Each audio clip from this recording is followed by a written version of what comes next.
This is the LateNightMMA.com preview prediction show for UFC on Fox 4 that's going down August 4th, this Saturday night in LA.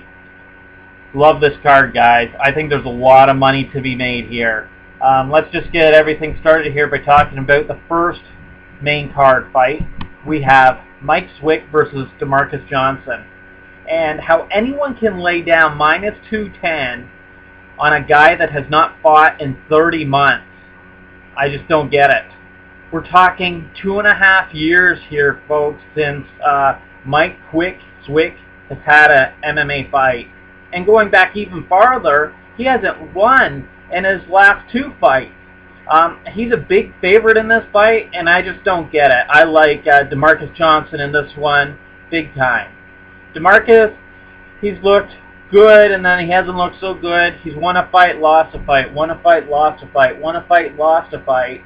So, going on that, this fight should be a win for him, because his last fight was a loss. So I'm going with DaMarques Johnson plus 180.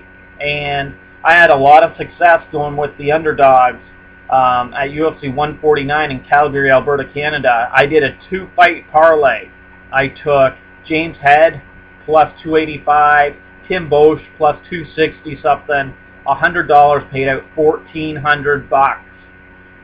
Yeah, so not saying I know that much about MMA, but I at least got the luck going for me. So I like DaMarques Johnson in this first one. Next up is Jamie Varner versus Joe Lauzon. This fight is a pick'em, guys. A lot of sports books have this one even. I was just on a book that had Varner at plus 100, Lauzon at minus 120, so I'm going to jump on that. I like Varner in this fight at plus 100. Varner is on an impressive 3-fight streak.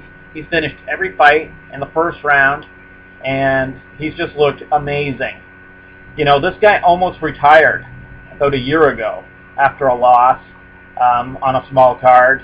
But now he's got his shit back together, and he's looking awesome. Lauzon is on again, off again. Had a tremendous victory over Melvin Guillard, and then he got knocked out by Anthony Pettis. Losing to Anthony Pettis is no crime, but I just really like Varner in this one. Now, like I said, this is a pick'em. This is a very close fight. It's MMA. Anything can happen. But Varner's my pick at plus 100. So let's keep moving on. We go to the co-main event. Ryan Bader versus Lyoto Machida, the Dragon. These odds seem out of whack to me, man. Plus 265 on Ryan Bader, minus 315 on Lyoto Machida. Lyoto Machida has lost 3 out of his last 4 fights, and his only victory was over an old Randy Couture. You know, yet he's minus 315. Then you have Ryan Bader, who's won his last 2 fights, and a very solid win in Japan at UFC 144 against Quinton Rampage Jackson. So, you know, I think Ryan Bader has some hype behind him heading into this. Yet he's a huge dog, one of the biggest dogs on the entire board.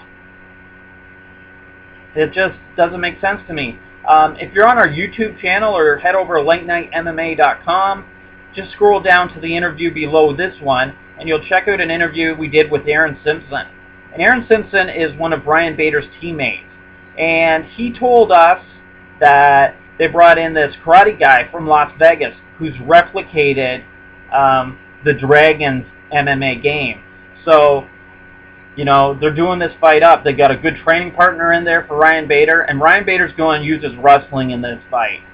Be sure to check out that interview with Aaron Simpson.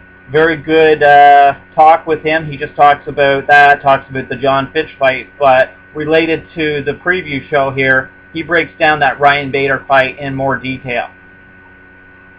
So I like to take Ryan Bader in this spot at plus 265. I think you guys should do the same. Now, we're moving down to Brandon Vera versus Shogun, this is the main event.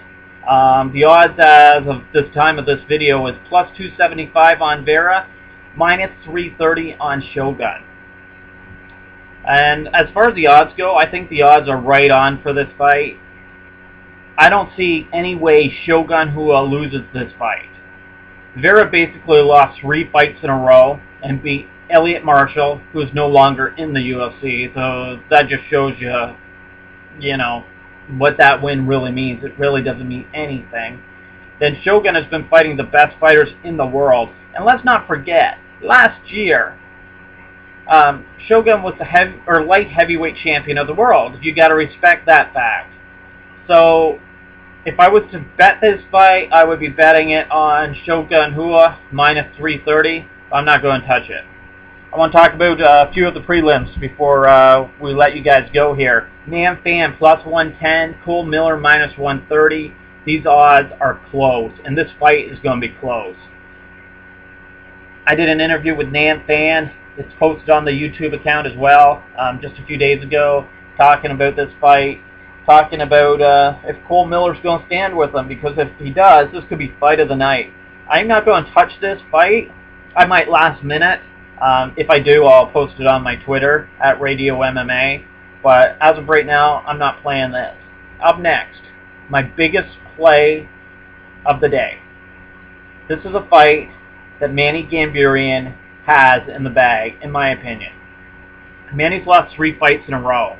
He lost to Tyson Griffin, Nunes, the champ Jose Aldo, right? He's fought top competition. His opponent from Japan has lost 3 out of his 4 fights.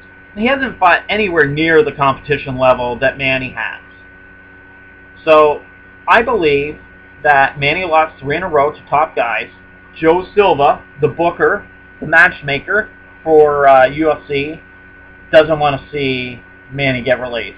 So he's giving him a fight that is very winnable for Manny here. And I believe Manny gets this win. I think Manny's better in all spots. Wrestling, judo, stand-up. It all comes down to Manny Gamburyan. He's the better fighter.